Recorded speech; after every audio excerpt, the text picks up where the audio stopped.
வணக்கம். மார்க்கெட் இன்றைக்கி ஒரு பலத்த சரிவை இன்றைக்கி கொடுத்துருக்கு.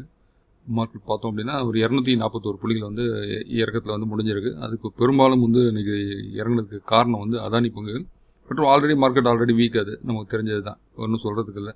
நம்ம ஒரு 100-150 புள்ளிகள் இறங்கணும்னு எதிர்பார்த்தோம். கூட சேர்ந்து அதானி நியூஸும் வரவும் மொத்தத்துக்கு டோட்டலாக பாய் வரிசை படுத்துருச்சு இன்றைக்கி மார்க்கெட்.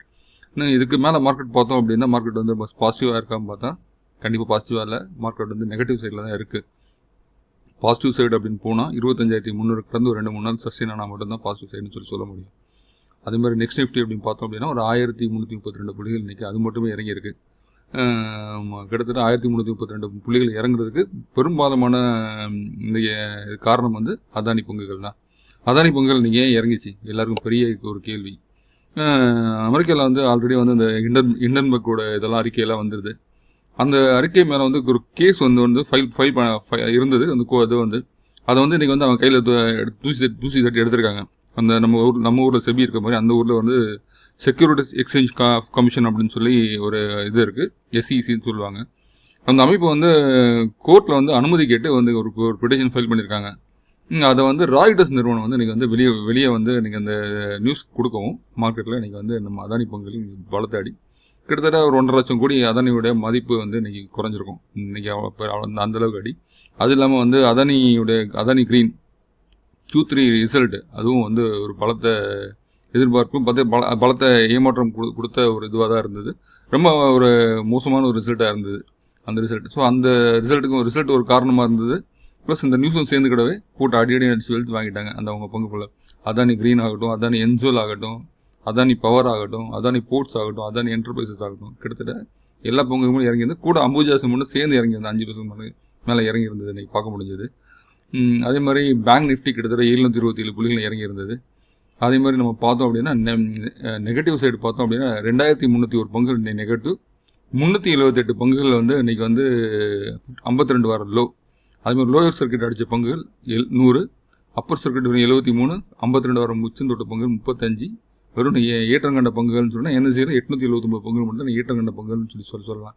அதே மாதிரி செக்டர் இண்டஸ்ட்ரீஸ் பார்த்தோம் அப்படின்னா ஒரு செக்டர் கூட நீங்கள் பெரிய லெவலில் ஏற்றம் கிடையாது. கிட்டத்தட்ட எல்லா செக்டருமே நீங்கள் பெரிய அடி.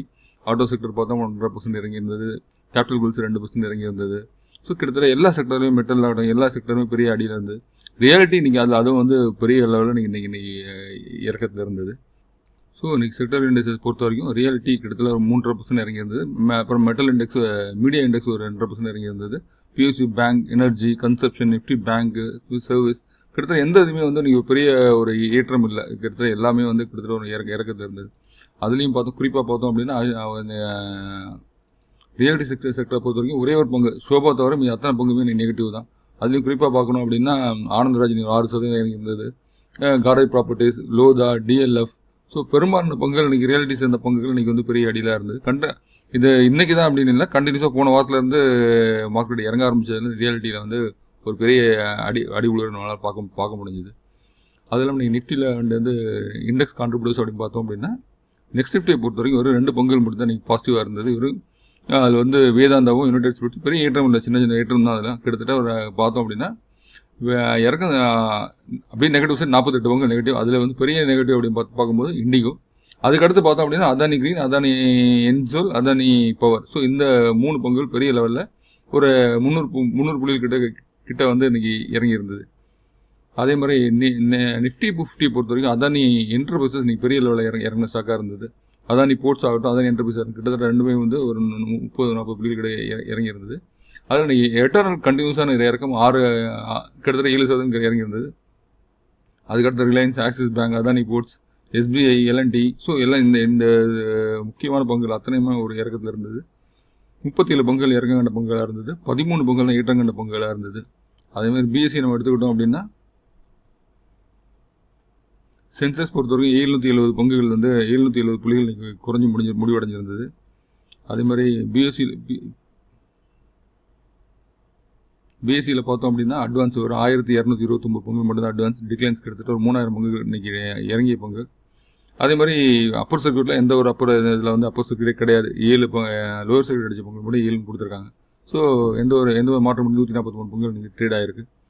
ஸோ இது வந்து செக்டர் வைஸ் இந்த நம்ம பார்த்துருக்கோம். மார்க்கெட் நல்லா இருக்கா, மார்க்கெட் வந்து கண்டினியூஸாக ஒரு வீக்கான ஒரு ட்ரெண்ட் ஓடிக்கிட்டு இருக்கு. அது வேறு இல்லாமல் Iran versus America versus Israel இந்த 3 நாடுகள்கிட்ட உள்ள குளோபல் டென்ஷன் வந்து உருவாகிட்டு இருக்கு.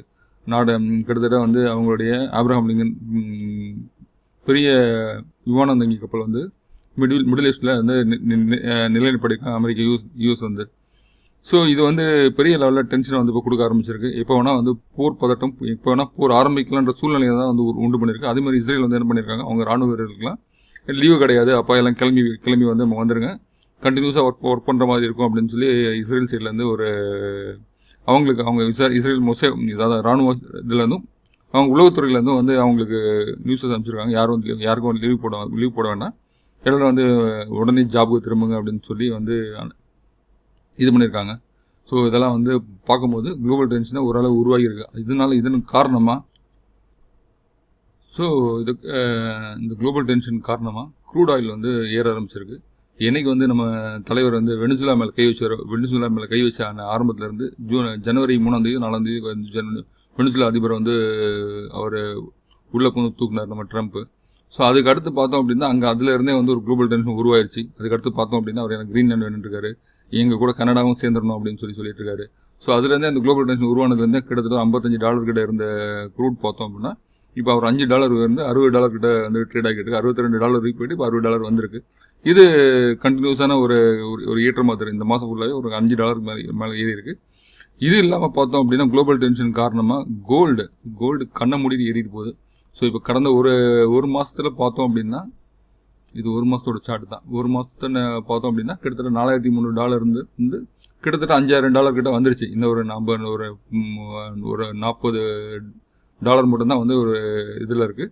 அதுவுமே மண்டே கவர் பண்ணிடும். கிட்டத்தட்ட மண்டே நம்ம மார்க்கெட் ஓப்பன் பண்ணும்போது $5,000 தாண்டி தான் நமக்கு வந்து மார்க்கெட் ஓப்பன்லேயே நமக்கு வந்து இருக்கும்னு சொல்லி எனக்கு தோணுது. அதேமாதிரி சில்வர் பார்த்தோம் அப்படின்னா $100 ரீச் பண்ணிருச்சு. நான் $100 ரீச் பண்ணாதுன்னு நினச்சேன். நான் வந்து ரெடி பண்ணும்போது பார்த்தோம் அப்படின்னா $99 கிட்ட தான் இருந்தது. $100 தாண்டி வந்து இப்போ வந்து சில்வர் வந்து போய்கிட்டு இருக்கு. ஸோ இப்போ இது கண்டினியூஸான ஒரு குளோபல் டென்ஷன் காரணமாக வந்து இருக்குது. இது இல்லாமல் நம்ம பார்த்தோம் அப்படின்னா காப்பரும் அப்படி தான் கண்டினியூஸான ஒரு ஏற்றம் இருந்தது. கொஞ்சம் டவுன்ஃபால் வந்து திரும்ப ஏற ஆரம்பிச்சிருக்கு. காப்பர் பார்த்தோம் அப்படின்னா ஆல் டைம் ஹை பிரேக் பண்ணியிருக்கு. இப்போ கடைசியாக பார்த்தோம் அப்படின்னா ஜனவரி 7ஆம் தேதி ஆல் டைம் ஹையை பிரேக் பண்ணியிருக்கு. ஆல் டைம் ஹையை உடச்சி கொஞ்சம் கீழே இறங்கிட்டு திரும்ப வந்து ஒரு $6 கிட்ட $6.25 வரைக்கும் போயிட்டு $5 கிட்ட நம்ம ட்ரீட் ஆகிக்கிட்டு இருக்கு. காப்பருமே விலை கூட தான் செய்யும். காப்பர் வந்து பாருக்கு வந்து வேல்யூஷன் கம்மி. நீங்கள் அப்படி காப்பர் வந்து சில பேர் எனக்கு என்ன கேட்டாங்க அப்படின்னா, நாங்கள் வந்து காப்பரை வந்து பாரா வாங்கினா ஓகேவா சார் அப்படின்னு சொல்லி கேட்டாங்க. காப்பர் வந்து நீங்கள் பாரா வாங்கினீங்க அப்படின்னா அந்த வேல்யூஷன் வந்து உங்களுக்கு வந்து திரும்ப நீங்கள் வந்து விற்க போனீங்க அப்படின்னா ரீசேல் வேல்யூ உங்களுக்கு கம்மியாகும். காப்பர் பொறுத்த வரைக்கும் ஈக்விட்டிஸில் முதலீடு பண்ணுங்கள். வேதாந்தா, இந்துஸ்தான் காப்பர் இருக்குது. அது மாதிரி இன்னும் காப்பர் ஸ்டாக்ஸ் நிறையா இருக்குது. மாதவ் காப்பர், அது மாதிரி நிறைய காப்பர் இது இருக்குது. அது மாதிரி நேஷனல் அலுமினியத்தில் கூட முதலீடு பண்ணலாம். நேஷனல் அலுமினியம் நல்லா இருக்குது ஸ்டாக்கை பொறுத்த வரைக்கும். ஸோ இந்த மாதிரி ஈக்விட்டிஸில் போகிறது பெட்டர். காப்பருக்கு வந்து நீங்கள் பாரா வாங்குறதுக்கு பதில் வந்து இது இப்படி பண்ணலாம் எனக்கு தெரிஞ்ச வரைக்கும். ஸோ அதுக்கு பிறகு பார்த்தோம் அப்படின்னா கோல்டு அண்ட் சில்வர். இப்போ நம்ம கோல்டு சில்வருக்கு வந்துடலாம். லைவ் ஷார்ட் தான் ஓடிக்கிட்டு இருக்கு நம்ம சில்வர். இது இப்போ வந்து கோல்டுக்கும் சில்வருக்கும் வந்து நம்ம சமீப காலமாக ஏறதுக்கு முன்னாடிலாம் பார்த்தோம் அப்படின்னா யாரும் வந்து இவ்வளோ போகும் அவ்வளோ போகும் அப்படின்னு சொல்லி எந்த ஒரு அமெரிக்கனோட சார்ந்த ஃபினான்ஷியல் கம்பெனியும் வந்து நமக்கு வந்து யாரும் வந்து சொல்கிறதுக்கு இல்லை. அதாவது ஜேபி மார்கன் ஆகட்டும், சிட்டி பேங்க் ஆகட்டும், பேங்க் ஆஃப் அமெரிக்கா ஆகட்டும். ஸோ இவங்களாம் வந்து அங்கே ஃபினான்ஷியல் ரீதியாக பெரிய துறைகள், அதாவது ஃபினான்ஷியல் இன்ஸ்டிடியூஷன்ஸ் சொல்லி சொல்கிற அளவுக்கு அவங்க வந்து அமெரிக்காவை பொறுத்த வரைக்கும் பெரிய ஒரு நிறுவனங்கள் அவங்களாம் பார்த்தோம் அப்படின்னா இது நாள் வரைக்கும் வந்து ஸோ கோல்டு வந்து இவ்வளோ போகும் அவ்வளோ போகும் அப்படின்னு சொல்லிருக்கலாம். ஆனால் இப்போ வந்து அடிக்கடி வந்து கோல்டு டார்கெட் வந்து சொல்கிறாங்க. இப்போ கிட்டத்தட்ட $4,960 போயிடுச்சு. $5,050, $5,150, ஒவ்வொருத்தரும் ஒரு மாதிரி சொல்கிறான்னு வச்சுக்கோங்களேன். கிட்டத்தட்ட நம்ம கோல்டு பார்த்தோம் அப்படின்னா கண்டினியூஸான ஒரு ஏற்றத்தில் வந்து இருந்திருக்கு. ஏன்னா இப்போ வந்து கிட்டத்தட்ட நீங்கள் பார்த்தோம் அப்படின்னா 2024 ஸோ 2024 மார்ச்சிலேருந்து $2,070 பீக் எனக்கு கிட்டத்தட்ட ஒரு வருஷத்தில் ஒரு $3,000 வந்து நமக்கு வந்து இங்கே கோல்டு வந்து ஏறி இருக்கு. நமக்கு தெரியுது லைவ் சார்ட் இப்போ ஓடி இருக்கிறது. ஸோ இதில் வந்து பார்த்தோம் அப்படின்னா இங்கேருந்து அதாவது $2,000 நீங்கள் இந்த வைக்கிற பாருங்கள். 1 மார்ச் 2024 இந்த சார்ட்டில் வந்து இண்டிகேட் பண்ணுறது. ஸோ இந்த பின்பார்லேருந்து கண்டினியூஸான ஒரு ஏற்றம் தான். ஸோ இந்த இதுலேருந்து பார்த்தோம் அப்படின்னா கண்டினியூஸான ஒரு ஏற்றம். இது வரைக்கும் வந்து எங்கேயுமே ஒரு பெரிய லெவலில் வந்து நம்ம மார்க்கெட் வந்து இறங்கி ஏறலை. எதுலேயுமே ஒரு 2 மாதம் கடந்த இந்த 2 மாதம் மட்டும் தான் வந்து சின்ன லெவலில் வந்து நவம்பர் அண்ட் டிசம்பர் வந்து நம்ம பார்த்தோம் அப்படின்னா அமெரிக்க பிரசிடென்ஷியல் எலெக்ஷன் நடந்த அந்த மாதங்கள் இது எனக்கு தெரிஞ்ச வரைக்கும். ஸோ அதுக்கடுத்து பார்த்தோம் அப்படின்னா ஜனவரி மாதம் வந்து நம்ம ட்ரம்ப் சார் உள்ளே வந்துட்டார். ட்ரம்ப் சார் உள்ளே வந்ததுலேருந்து வந்து கோல்டு வந்து நின்னபாடு இல்லை, கண்டினியூஸான ஏற்றம். அதுவும் இந்த குறிப்பாக பார்த்தோம் அப்படின்னா செப்டம்பர் நீங்கள் $3,462 பார்த்தோம் அப்படின்னா கிட்டத்தட்ட ஒரு $1,500 வந்து ஒரு பெரிய $3,500 5,000 அப்படின்னு ஒரு $1,500 ஆயிடுது. இந்த $1,500 ஒரு 4 மாதத்தில் வந்திருக்கு. இந்த 4 மாதத்தில் வந்ததுக்கு காரணமாக எப்படி இருந்தாலும் கண்டிப்பாக வந்து மார்க்கெட் எங்கே இருந்தோம்னா உழுவுறதுக்கான வாய்ப்புகள் உண்டு தெரியுற மாதிரி தெரியுது எனக்கு. ஏன்னா இது வரைக்கும் வந்து அமெரிக்காவில் வந்து இந்த இன்வெஸ்டிங் பேங்கிங்லாம் வந்து நீங்கள் பார்த்தீங்க அப்படின்னா இது வரைக்கும் யாரும் வந்து டார்கெட் பண்ணி இவ்வளோ போகும் அவ்வளோ போகும்னு சொல்லலை. ஆனால் இப்போ வந்து சமீப காலமாக எல்லாருமே வந்து இவ்வளோ போகும் அவ்வளோ போகும்னு சொல்கிறாங்க. எங்கேயோ ஒரு டாட் இருக்க மாதிரி தெரியுது.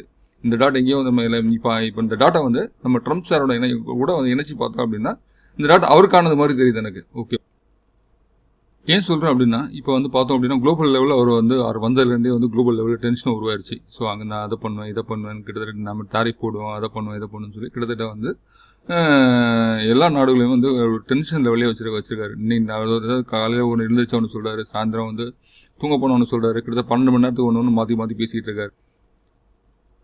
அவர் ஆரம்பத்தில் பிரசிடெண்ட்டாக வந்த புதுசில் என்ன சொன்னார், எங்களுக்கு வந்து எனக்கு வந்து ஏற்றுமதி இறக்குமதி வந்து எங்களுக்கு வந்து சர்ப்ளஸாக இருக்குது.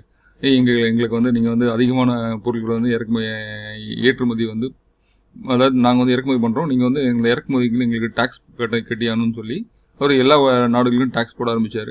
ஸ்டார்டிங் வந்த உடனே அப்புறம் அமெரிக்காவுக்குள்ளே சில ப்ரொசீஜர்லாம் கொண்டு வந்தார்.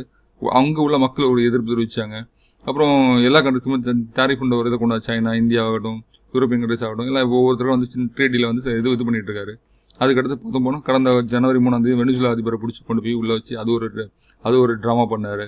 இப்போ வந்து பார்த்தோம் அப்படின்னா அந்த ட்ராமா முடியும் எனக்கு வந்து எங்களுக்கு ரஷ்யாவும் சீனாவும் எங்கள் நாட்டு மேலே போர் தொடுத்தாங்கன்னா எங்களுக்கு கிரீன்லாண்டு கண்டிப்பாக வந்து எங்களுக்கு வந்து அதுக்கு வந்து கிரீன்லாண்டு தேவை. கிரீன்லாண்டு தேவைன்னு அது மட்டும் இல்லாமல் எங்களுக்கு வந்து அது கூட கனடாவும் எங்களுக்கு தேவை அப்படின்னு சொல்லி ஒரு மேப் ஒன்று ஏஐயில் கிரியேட் பண்ணி அந்த மேப்பை காமிச்சு கனடா ப்ளஸ் கிரீன்லாண்டெலாம் வந்து எங்கள் அமெரிக்கா கூட சேர்ந்த ஒரு கண்ட்ரியாக இருக்கும் அப்படின்னு சொல்லி அந்த மேப் காமிச்சு அது ஒரு இது பண்ணிகிட்டு இருக்காரு. அதெல்லாம் பார்த்தோம் அப்படின்னா யூரோப்பியன் கண்ட்ரிஸ் கூட இப்போ சமீபத்தில் வந்து கிரீன்லாண்டுக்கு டென்ஷனில் யூரோப்பியன் கண்ட்ரிஸ் அவருக்கு எதிர்ப்பு தெரிவிச்சிருக்காங்க. அந்த எதிர்ப்பு தெரிவிச்சதில் அவங்க என்ன செய்ய அவங்க ஓவராக பேச ஆரம்பிக்கும், உங்கள்கிட்ட எங்கிட்ட இருக்க பாண்ட்ஸ் எல்லாம் விற்போம் அப்படின்ற கொஞ்சம் மெட்டல் தோணியில் பேச ஆரம்பிக்கும். நான் வந்து கிரீன்லாண்டில் வந்து இப்போ வந்து நான் வந்து விலை கொடுத்து வாங்கினா வாங்குவோம், இல்லைனா வந்து இப்போ நாங்கள் வந்து கிரீன்லாண்டில் போர் தொடுக்க மாட்டோம்னு சொல்லவும் கொஞ்சம் டென்ஷனை கொஞ்சம் குறைச்சாரு.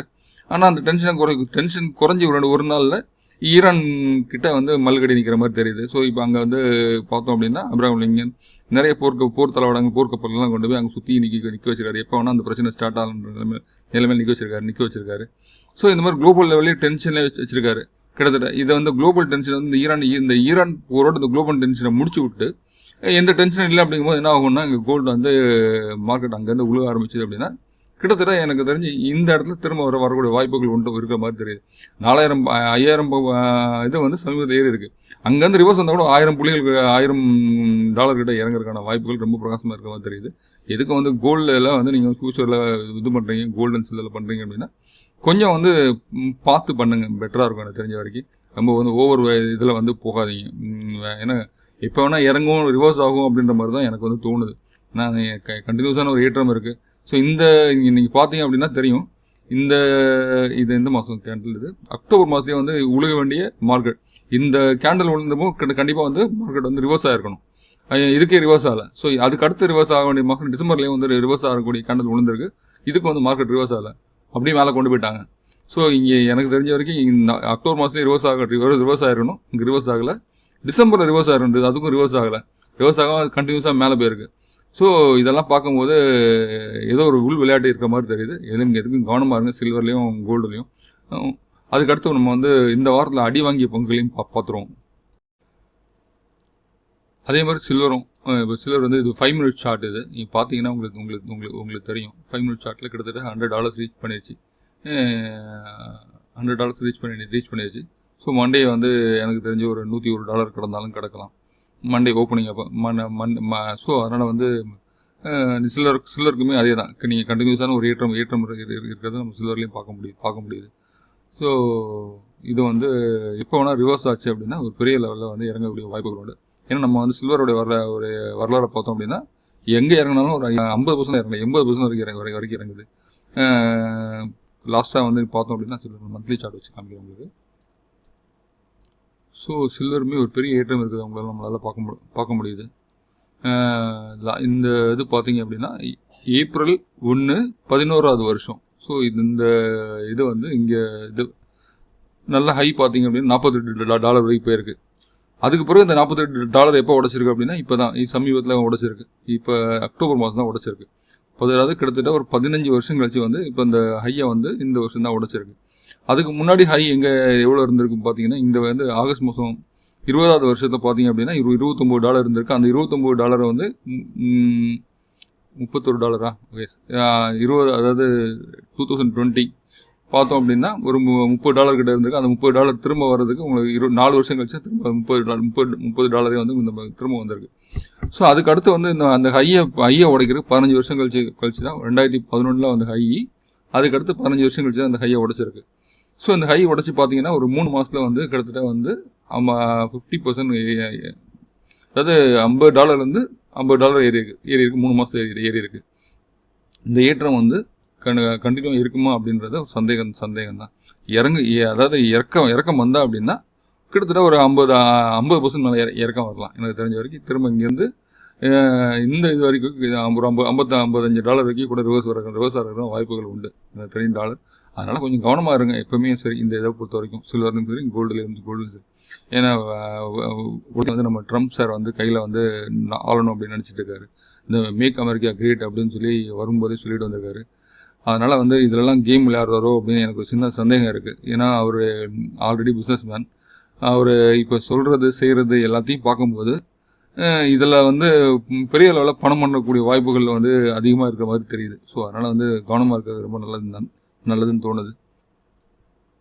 ஸோ இப்போ வந்து நம்ம வந்து இந்த கடந்த வாரத்தில் வந்து எந்தெந்த ஸ்டாக்கில் வந்து பெரிய லெவலில் இறங்கிய பங்குகள் அப்படின்னு சொல்லி நம்ம பார்க்க போகிறோம். இதில் வந்து பார்த்தோம் அப்படின்னா கல்யாண் ஜுவல்லர்ஸ் வந்து கடந்த ஒரு 1-2 மாதமாகவே விழுந்துட்டு இருக்கு. இப்போ ரொம்ப தாறுமாறாக இந்த வாரத்தில் மட்டும் ஒரு 21% விழுந்துருக்கு. காசு க்ளோசிங் பார்த்தா $367 க்ளோசிங் ஆயிருக்கு. கார்டேஜ் ப்ராப்பர்ட்டிஸ் அது 18% விழுந்திருக்கு. ஐஏஎல் ஃபைனான்ஸ் 17% விழுந்திருக்கு. சாஃபியர் ஃபுட்ஸ் ஒரு 17% விழுந்திருக்கு. அதுவும் இன்வெஸ்ட்மெண்ட் 17%. அதானி கிரீன் இன்னைக்கு 17% விழுந்திருக்கு. டிஜிஎஸ் நெட்வொர்க் இந்த வாரத்தில் வந்து 17% விழுந்திருக்கு.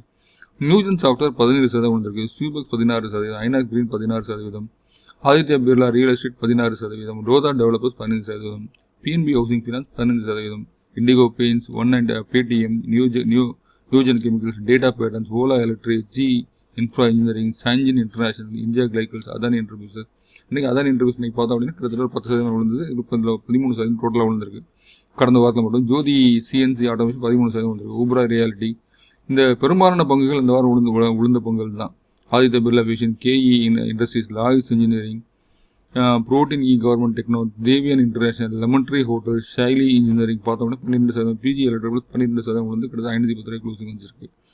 அதே மாதிரி பார்த்தோம் அப்படின்னா தேவியன் இன்டர்நேஷனல் 115 க்ளோசிங் கொடுத்துருக்கு. ஜாகில் ப்ரீபெய்ட் அது மாதிரி 273 க்ளோசிங் கொடுத்துருக்கு. இந்துஸ்தான் கன்ஸ்ட்ரக்ஷன் 18 வந்திருக்கு. சிஇ இன்ஃபோ சிஸ்டம் 1295 வந்திருக்கு. மோத்திலால் ஓசல் ஃபினான்ஸ் அதே மாதிரி 749 க்ளோசிங் வந்திருக்கு அன்றைக்கி. பாலாஜி எம்என்ஸ் அதே மாதிரி கடந்த வாரத்தில் பார்த்தோம்னா 1250 இருந்தது. 11% கிட்ட இருந்து 1132 வந்திருக்கு. ஹெச்பிஎல் இன்ஜினியரிங், யூபிஎல் அதே மாதிரி கிட்டத்தட்ட 11% இறங்கியிருக்கு. பஜாஜ் இந்துஸ்தான் சுகர் 11% இறங்கியிருக்கு. Prakash industries, Va Tech Wabag, Avalon industries, RBL bank, Reliance power, Goldiam international, Yatra hospital, கார்ட்ரே Philips, Sanghvi movers, NIT limited, Wipro பார்த்தீங்கன்னா 230 கடந்த வாரத்தில் மட்டும் 10% விப்ரோ இறங்கியிருக்கு. அதே ஜேபிஎம் ஆட்டோ 10%, டிரான்ஸ்ஃபார்மர்ஸ் ரெக்டிஃபைஸ் கிட்டத்தட்ட ஒரு கடந்த ஒரு 2 மாதம் மட்டும் கிட்டத்தட்ட ஒரு 50% மட்டும் இறங்கிய பங்காக இருக்குது எனக்கு தெரிஞ்ச வரைக்கும். எஸ் பேங்க் அதே மாதிரி 10% இறங்கியிருக்கு. இன்ஜினியரிங்ஸ் இந்தியா 10% இருக்குது.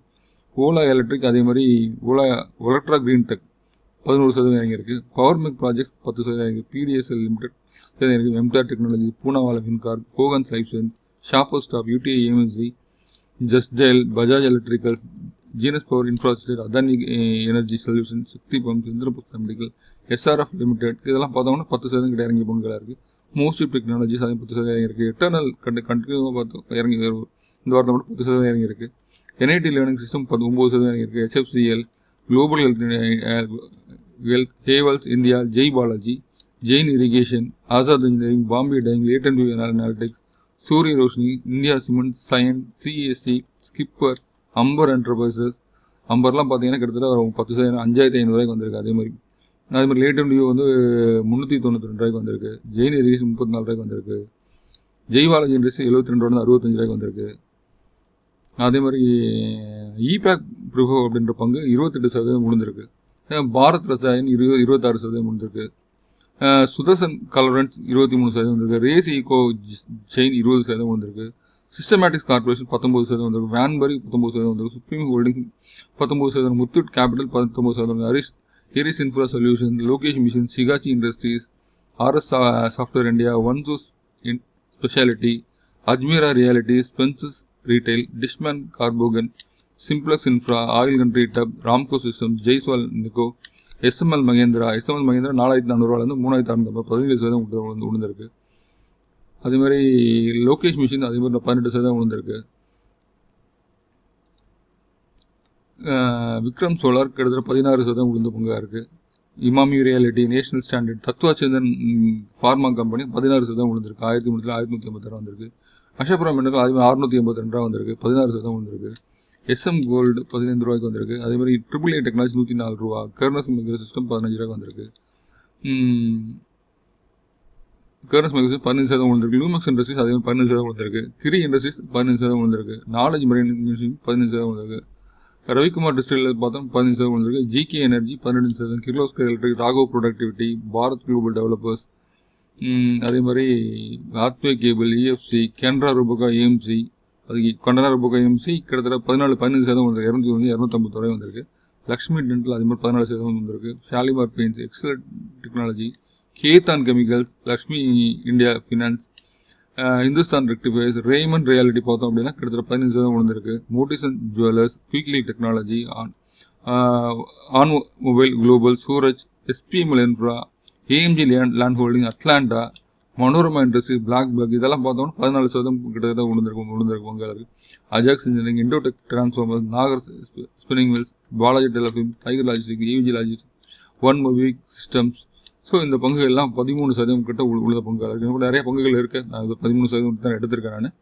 அது இல்லாமல் கிட்டத்தட்ட மாதத்து கணக்கில் பார்த்தோம் அப்படின்னா அடுத்த இந்த மந்த் எண்டு முடியட்டும் உங்களுக்கு கடந்த ஜனவரியில் மட்டும் உளுந்த பங்குகளோட எத்தனை சதவீதம் விழுந்திருக்கு அப்படின்னு ஒரு தனி வீடியோவாக போடுறவங்களுக்கு அந்த பங்குகளை உங்களுக்கு வந்து பார்த்து வைங்க. பிப்ரவரி மாதம் எங்கேயாவது நமக்கு வந்து மார்க்கெட் வந்து ரிவர்சபிள் ஆச்சு அப்படின்னா யூஸ் பண்ணுறதுக்கு வசதியாக இருக்கும். எந்தெந்த பங்குகளாக விழுந்ததை நோட் பண்ணி வச்சுக்கோங்க. ரிவர்ஸ் ஆகும்போது உங்களுக்கு மார்க்கெட் ரிவர்ஸ் ஆகும்போது அந்த பங்குகள்லாம் வந்து உங்களுக்கு என்ட்ரி ஆகிறதுக்கு வசதியாக இருக்கும். கிட்டத்தட்ட 50% உள்ள பங்கு, 40% உள்ள பங்குகள்லாம் கிட்டத்தட்ட உங்களுக்கு ரொம்ப வசதியான இருக்கும், இதுவாக இருக்கும்னா அது வந்து மாத கடைசியில் உங்களுக்கு இந்த ஆஃப்டர் பட்ஜெட் உங்களுக்கு இந்த வீடியோ நான் ரிலீஸ் பண்ணுறேன் ஜனவரியில் விழுந்த பங்குகளுக்கு. ஓகே, மார்க்கெட் வந்து ட்ரெண்ட் வந்து நெகட்டிவ் ட்ரெண்டில் தான் இருக்குது, பாசிட்டிவ் ட்ரெண்டில் இல்லை. மார்க்கெட் வந்து கொஞ்சம் கவனமாக இருங்க. இந்த குளோபல் இது இன்னைக்கு ஈரான் இது வந்து பிரச்சனை ஆரம்பமாச்சு அப்படின்னா நம்ம மார்க்கெட் திங்கக்கிழமை விளைவு செவ்வாய்க்கிழமை தான் மார்க்கெட் ஓப்பனிங் கிட்டத்தட்ட 200 பாயிண்ட் கேப் டவுன் ஓப்பனிங்காகவே இருக்கலாம் எனக்கு தெரிஞ்சு. அன்றைக்கி வந்து அதெல்லாம் வேறு இல்லாமல் இந்தியா யூரோப்பியோட இது 0% ட்ரேடுக்கு அக்ரிமெண்ட் சைன் வந்து பண்ணுறதுக்கான இது இருக்குது. ஸோ அந்த நிகழ்ச்சிக்கு ஒத்து இந்த போர் அமைஞ்சுது அப்படின்னா அந்த நம்ம ட்ரேட் அக்ரிமெண்ட்டோட இது வந்து அன்றைக்கி வந்து பெரிய அளவில் ஒர்க் அவுட் ஆகாது. இந்த போர் பதட்டம் தான் வந்து மார்க்கெட்டில் வந்து இருக்குமே தவிர இந்த ட்ரேட் அக்ரிமெண்ட் சைன் வந்து பெருசாக இருக்காது. அதே மாதிரி நம்ம அதுக்கு அடுத்து பார்த்தோம் அப்படின்னா பிப்ரவரி 1 பட்ஜெட். ஸோ இது ரெண்டுமே வந்து நமக்கு ரொம்ப பெரிய விஷயமா இருக்கும். ஆஃப்டர் பட்ஜெட் வந்து நம்ம மார்க்கெட் வந்து எப்படி சஸ்டெயின் ஆக போகுதுன்னு தெரியல, பார்க்கலாம். சரி, நம்ம இதோட இந்த வீடியோ முடிச்சுக்கலாம். உங்களுக்கு இந்த வீடியோ பிடிச்சிருந்தது அப்படின்னா நம்ம சேனல் லைக் பண்ணுங்கள், ஃப்ரெண்ட்ஸோட ஷேர் பண்ணுங்கள். தேங்க்யூ.